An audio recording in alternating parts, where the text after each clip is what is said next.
आशिक रोज पसंद मुशाहिदो मुहम्मदी ता आशिक रोज पसंद बारे बे मच मोहब्बत जो पतंग था त बचन साईं बख्शल हुए कीअं मुड़न जन नूर ॾिठो आ निंद्र में सल्लल्लाहु अलैहि या रसूल अल्लाह वसल्लम अलैका या हबीब अल्लाह। ओ उर्स कयो तो आशिक दिल सा उजरो थियो ऐवान थई उर्स कयो तो आशिक दिल सा उजरो थियो ऐवान थई उजरो थियो ऐवान थई अल्लाह क्यो एहसान थई अर्स कयो तो आशिक दिल सा उजरो थियो ऐवान थई। आयो महीनो भलारो रहमत बरकत वारो अदायो महीनो भलारो रहमत बरकत वारो चंद्र ॾिठो मुनकर मुठो आयो दुश्मन लहे जण कान थई दुश्मन लहे जण कान थई अल्लाह क्यो एहसान थई उर्स कयो तो आशिक दिल सा उजरो थियो ऐवान थई उर्स कयो तो आशिक दिल सा उजरो थियो ऐवान थई। ओ जंहिं बि कयो मीलाद आ जहनम खां सो आज़ाद आ अदा जंहिं बि कयो मीलाद आ जहनम खां सो आज़ाद आ जहनम खां सो आज़ाद आ सवाब आहे उर्स करणो ही सवाब आहे उर्स करणो ही पाण कंदो रहमान थई पाण कंदो रहमान थई अल्लाह क्यो एहसान थई उर्स कयो तो आशिक दिल सा उजरो थियो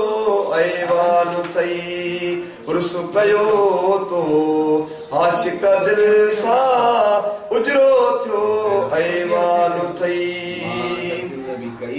वो दिल जाए करे न दिलगीर थी आयो मोहम्मद मीर थई अदा दिल जाए करे न दिलगीर थी आयो मोहम्मद मीर थई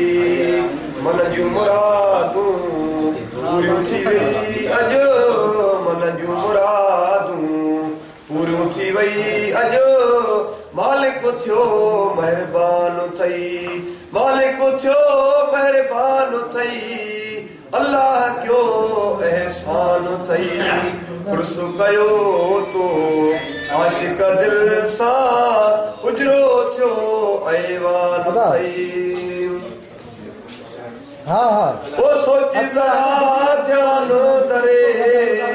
जर क्यो जहान करे करे साईं सोची ज़रा ध्यान धरे जर क्यो जहान करे करे सिजगंद तारा रेड़ू कटे यो सुनो बड़ो सामान थई ओ सुनो बड़ो सामान थई अल्लाह क्यो एहसान थई उर्स कयो तो आशिक दिल सा उजरो थियो ऐवान थई उर्स कयो तो आशिक दिल सा उजरो थियो ऐवान थई उर्स में नई ॾिस माल तूं रोई करे ॾिस हाल तूं अदा उर्स में नई ॾिस माल तूं रोई करे ॾिस हाल तूं आशिक पंहिंजा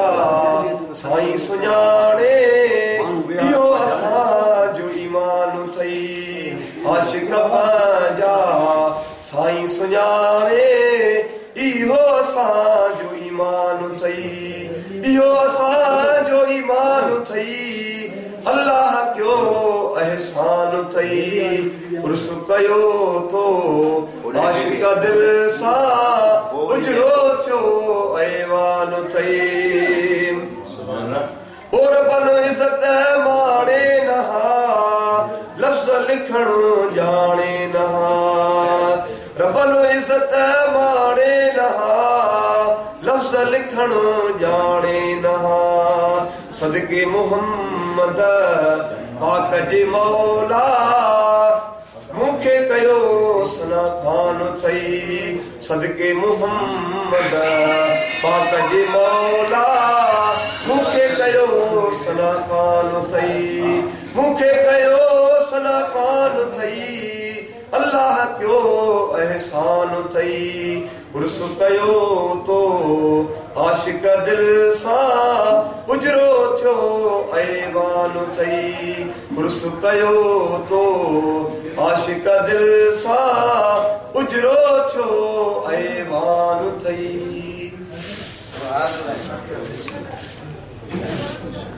साईं लाइट